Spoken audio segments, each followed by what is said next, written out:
भूर्भुवः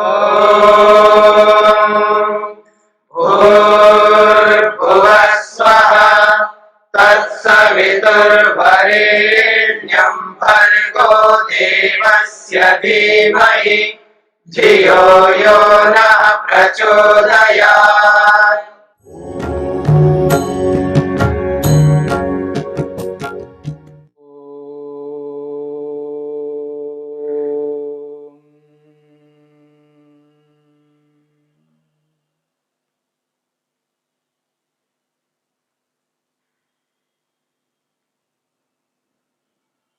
परमपिता परमेश्वर को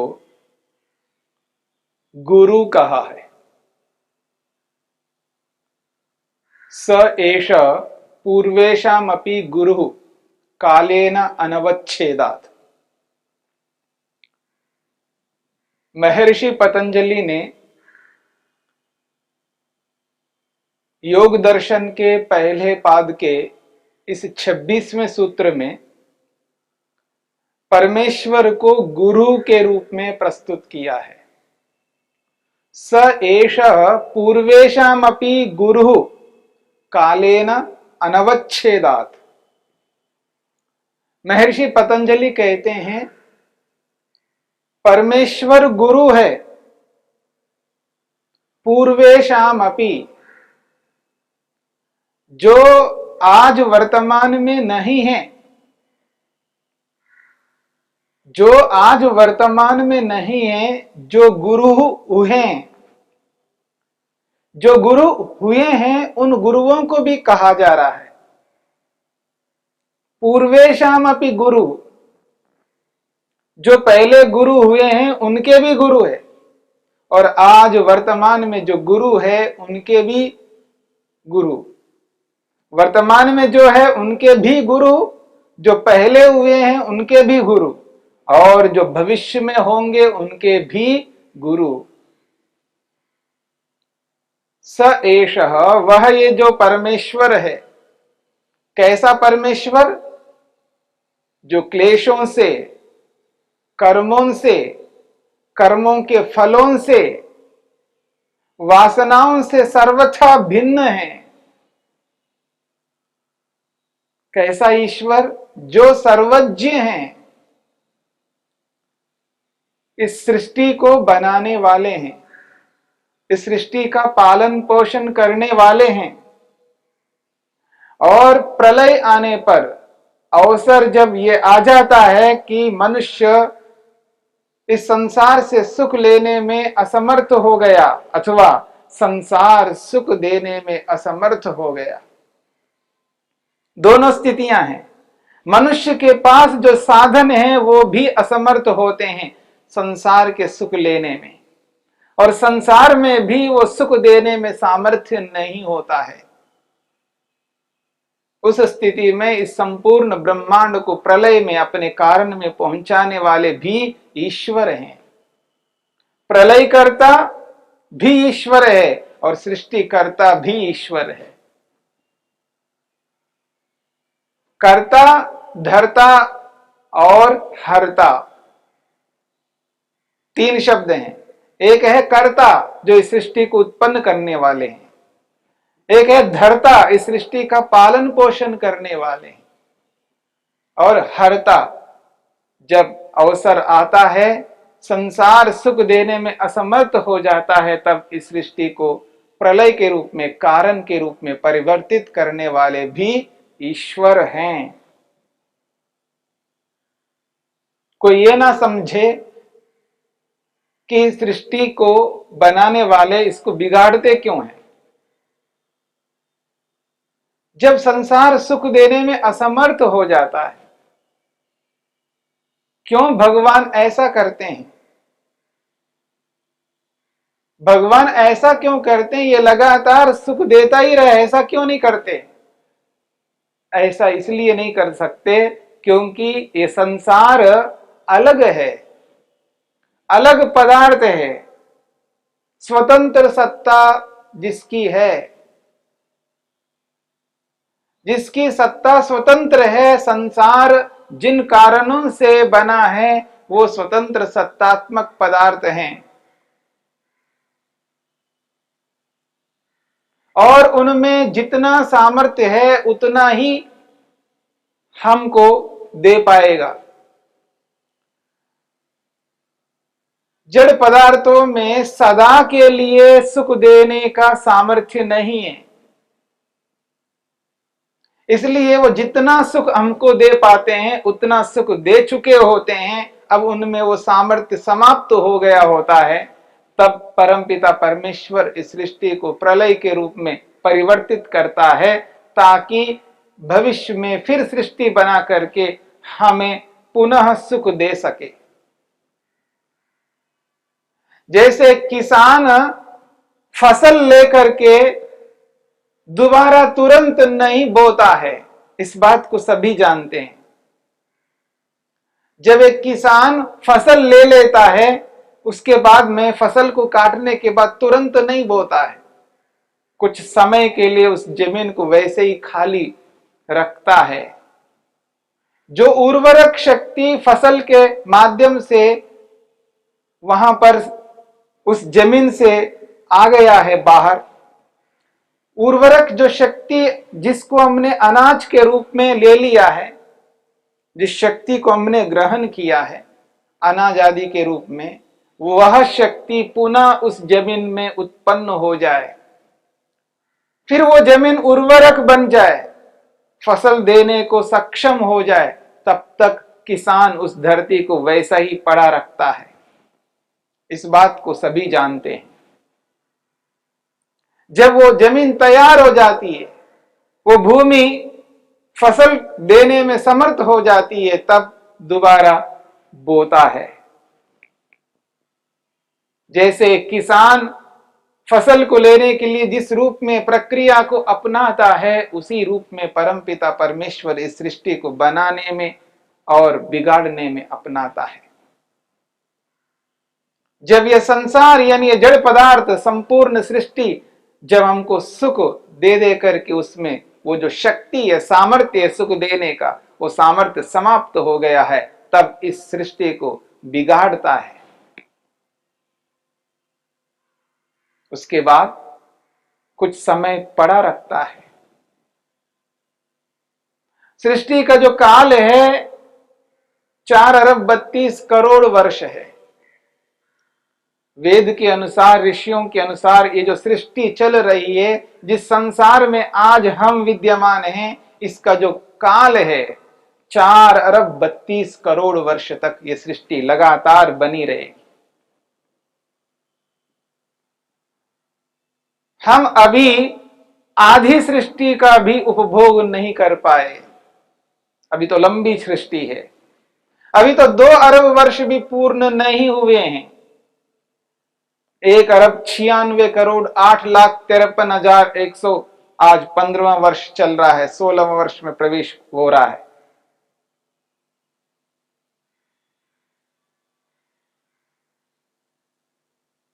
तो ये जो सृष्टि है, यह अभी 2 अरब वर्ष पूर्ण नहीं किया है। अभी तो लंबी चलनी है सृष्टि को, हम और भोगेंगे।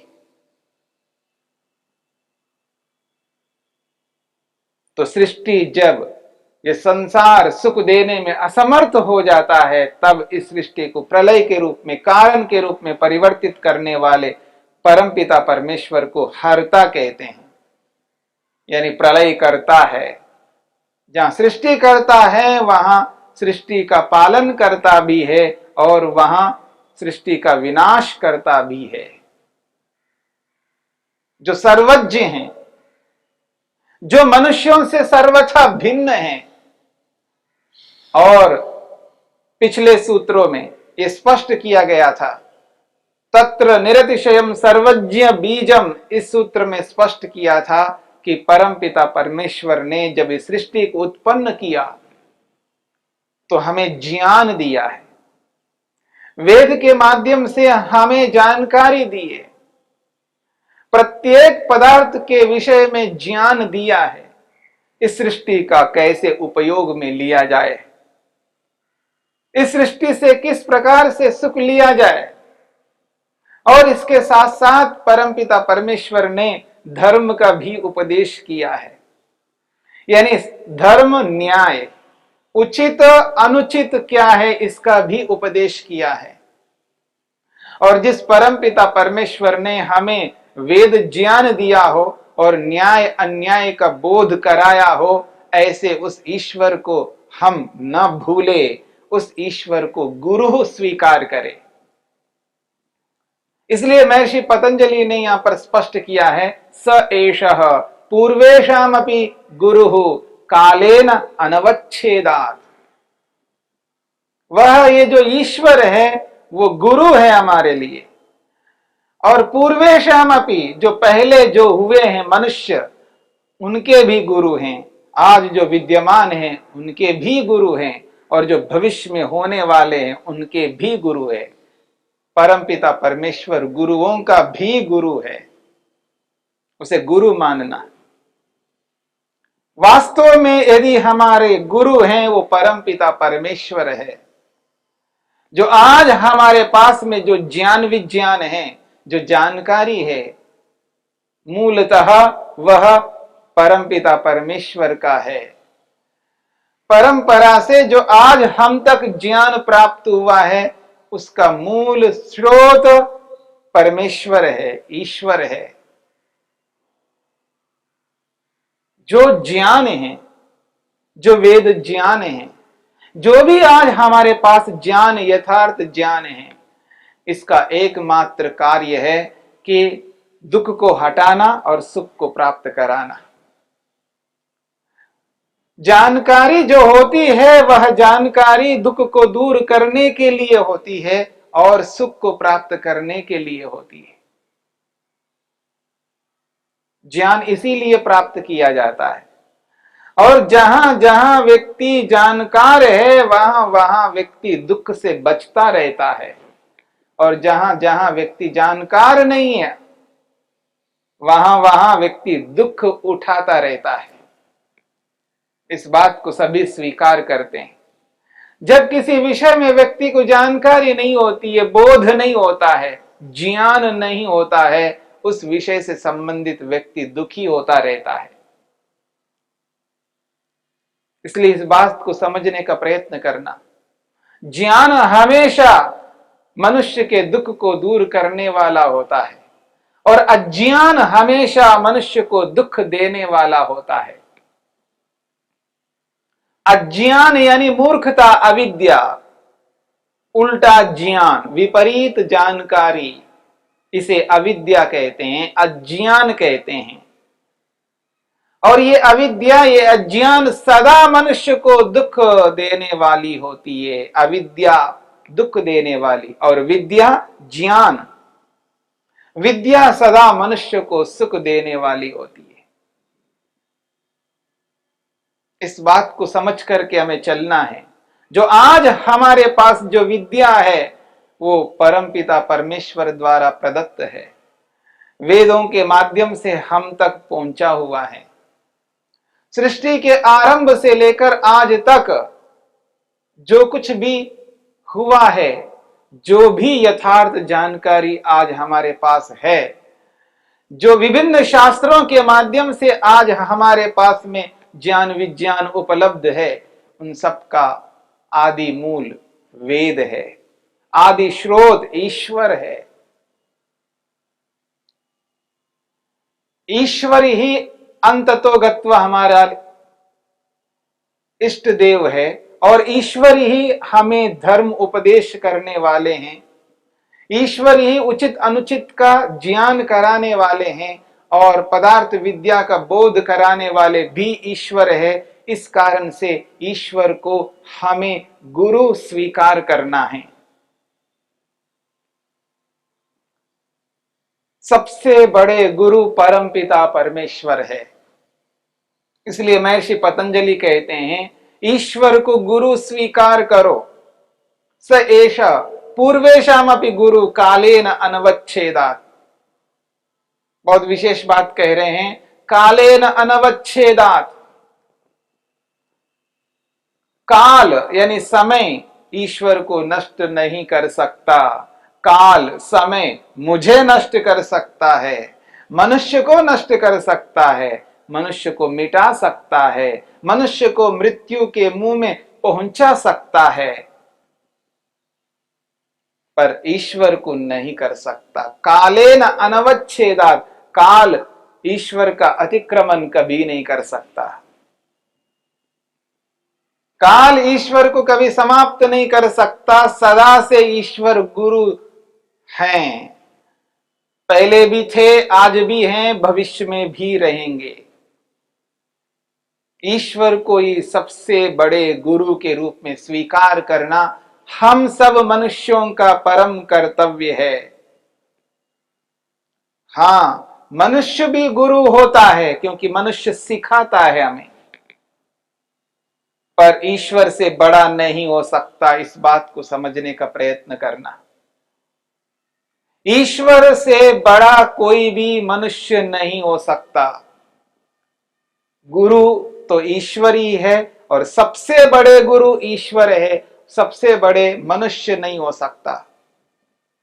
आज हम भूलते जा रहे हैं।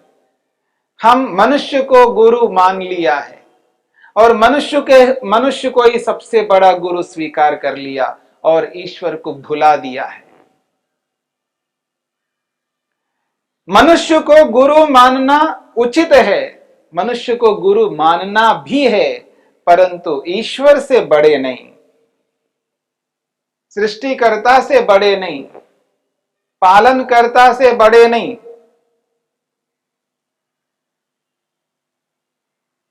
ईश्वर सबसे बड़े हैं, उससे बढ़कर और कोई गुरु दुनिया में नहीं है। जब हमारे सामने ईश्वर हो और मनुष्य हो, दोनों गुरु हों, तो ईश्वर बड़े होंगे, मनुष्य बड़े कभी नहीं हो सकते। कोई ये कहे कि ये पहुंचाने वाला ये इसलिए बड़ा है, नहीं होता है। पहुंचाने वाला बड़ा नहीं होता है, जहां पहुंचा जा रहा होता है वो बड़ा होता है। इस बात को समझने का प्रयत्न करना।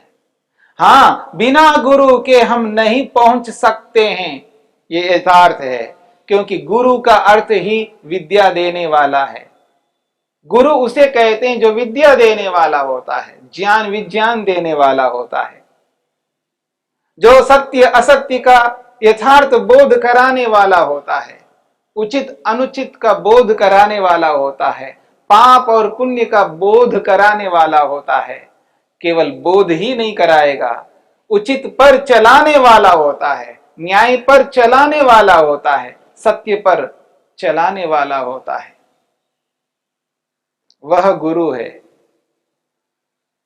मनुष्य भी गुरु है, पर याद रखना, मनुष्य को गुरु मानते हुए कभी भी एक मनुष्य को गुरु नहीं मानना है। इस बात को ध्यान दीजिएगा।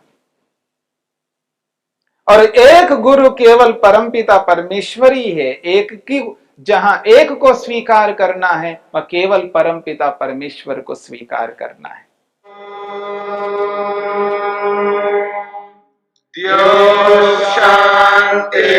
शांतिरंतरिक्षं शांति पृथिवी शांतिरापः शांतिरोषधयः शांति वनस्पतयः शांतिर्विश्वे देवाः शांतिर्ब्रह्म शांति सर्वं शांति शांतिरेव शांति क्षमा शांतिरेधि। ओम शांति शांति शांति।